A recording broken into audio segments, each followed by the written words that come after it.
D-Lo 404 Boxing. All right, y'all. Let's talk about this Lomachenko versus Haney Undisputed Showdown at the lightweight division. Full disclosure, like I always do, to go ahead and get this out of the way. I picked Lomachenko to win the fight going in by majority decision, and I had to eat my crow on that. As far as how the fight played out, lots of swing rounds, very, very entertaining fight. I thoroughly enjoyed the fight. A lot of people love to talk about how boring Devin Haney's fights are. Well, this was a very exciting fight. He had somebody in there that could get with him, that came to fight, that wasn't going to let him just slow the pace and dictate how the fight played out.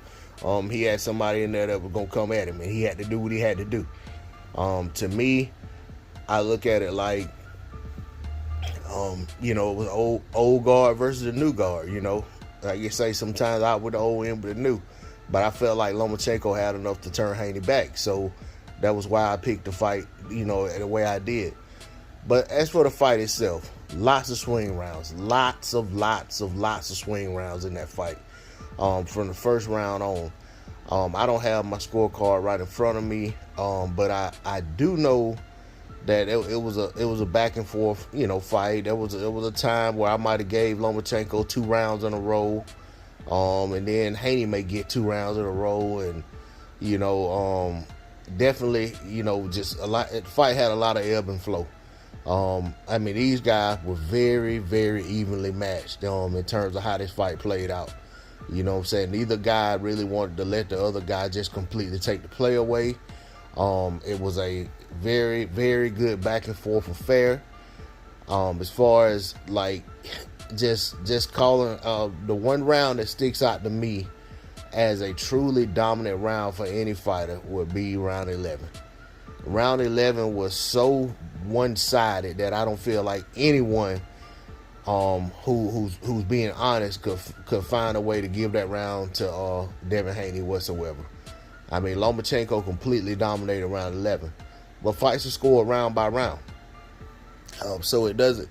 Even if he dropped Haney in that round, if Haney was up wide enough on the cards, it wouldn't matter in terms of the outcome of the fight. Now, for me, I had the fight 6-5 Lomachenko going into round 12, and in my opinion, Lomachenko didn't do enough to win round 12. I had Devin Haney winning round 12. It's like, honestly, it seemed like Lomachenko shot his load in round 11 and basically left it all, He left it all in the ring. And he was just trying to grit out round 12 and try to pick his spots. It really seemed like in round 12, Lomachenko waited until about the 1 minute mark to try to turn it up. But by then, Haney had done such good work in that round that Lomachenko had a lot to overcome, and he didn't have a big rally in that round to steal it. You know what I'm saying? So I felt like Haney won round 12. So to me, I had it scored 6-6 for a draw. Now, I looked at official judges' scorecards. None of the judges gave Lomachenko round 12. I know Max Kellerman on his unofficial card had round 12 for Lomachenko, and I was, kind of like, I don't know how he gave him that round. I don't see it, I don't think, and I was like, I don't know if the judge is gonna give him that round.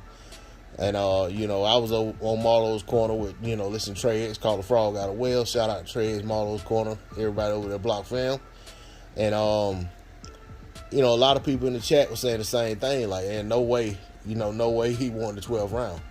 But then people that came later on saying robbery, they wanted to give Lomachenko the 12th round, and I just couldn't see it, and that was the same way when Lomachenko fought Teofimo Lopez. I think Lomachenko had one big round in the championship rounds, and I felt like he lost the other one. And in that fight, I don't think it was as close. Honestly, I had a hard time giving Lomachenko rounds against Teofimo Lopez. This was a totally different fight. In terms of ebb and flow and how close and competitive it was from round 1 on. Lomachenko seemed to have learned from that Teofimo Lopez fight. He couldn't come out slow and let the young fighter get ahead of him. He came out with intensity. with volume. He was backing the bigger fighter, Devin Haney, up. He was stepping to him. He was giving him the angles, early. I mean, he fought a good fight. But Devin Haney also fought a good fight. Devin Haney was countering well with his hook. He was going to the body very well in that fight. Basically employing a lot of the tactics that got Salido to win over Lomachenko. He was trying to rough him up into the body. Shout out to Trey X for pointing that out when he was doing the fight call. So, it's just one of those things where it was a very close fight. You had, if you wanted one guy to win, you might have been swayed to go that way, or in terms of how you score in the fight, or in terms of how you felt like the fight, who should have won the fight. But to me, I had Lomachenko winning. I picked Lomachenko on the Champ Ross, which I'm on the Fantasy Boxing Prediction League, and I want to win that. But so I want all the points I can get, but I'm not gonna sit here and say that I feel like Lomachenko was robbed. I think that it was such a close fight that even a score of 8 rounds to 4 one way or the other would have been acceptable. So that's 116, 112 either way. I mean, that's how many swing rounds are in that fight. I think I heard in the the telecast and the broadcast after the fight, I think I heard Mark Kriegel or someone say it was like 7 or 8 swing rounds in there. And even with that, that's saying that, okay, if it was 8 swing rounds, so there was only 4 rounds that was clear that one guy won.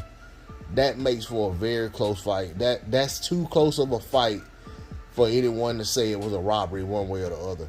I get it if you genuinely feel like one guy won the fight 7 rounds to 5, and there's no way the other guy could, won 7 rounds. I understand if you feel that way, but this wasn't that type of fight. My opinion, a draw would have been just, or a decision for Lomachenko would have been just, or a decision for Haney as it was is just. I mean, it was just that type of a fight. And if Lomachenko, I understand that, he's hurt, and, he probably feels like he disappointed his country because he wasn't able to win this fight.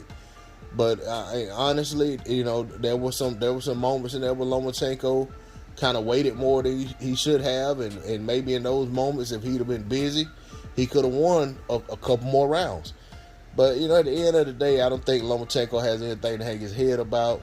He's veteran in the game, lots of amateur fights, on this belt, been in boxing a very long time, and he went in there and gave as good as he takes against one of the guys that are up and coming in the sport. You know what I'm saying? Basically, these guys are not even, Lomachenko is kind of like from the past era, but he's still hanging around, fighting one of the guys that's considered the best of the new guys coming up, the next level of guys. So, I give him his credit for he went out there and he got with Devin Haney. But at the same time, Devin Haney, this was the best fighter Devin Haney ever fought, and Devin Haney got with Lomachenko. So I took my hat off to both combatants, and they put on a hell of a fight for us. Looks like the arena was packed. I hope they done decent numbers on pay-per-view. I definitely bought it, and I was a little disappointed with all the chopping and and nonsense that was going on with the with the broadcast up until just about the main event. That was annoying. But aside from that, I have no complaints. Great fight. I didn't listen to the commentary, so I don't know what they were saying during the fight commentary. I was listening to Trey X, so I really didn't hear a whole lot. Every once in a while, I was in between rounds, I may turn it up and try to listen and see what they were saying. But ultimately, I was listening to Trey X, so I don't know what, Tim Bradley, Ward, Kriegel, or whoever else was saying, Max Kellerman, during the actual broadcast. So I know that I've seen some complaints about, what they were saying. But like I said, I wouldn't listen to them. I typically don't. Even if Trey X isn't live, Trey X and Marlo weren't live calling the fight, I still tend to turn down what they're saying sometimes because it gets annoying. Especially when I'm listening to fights on DAZN.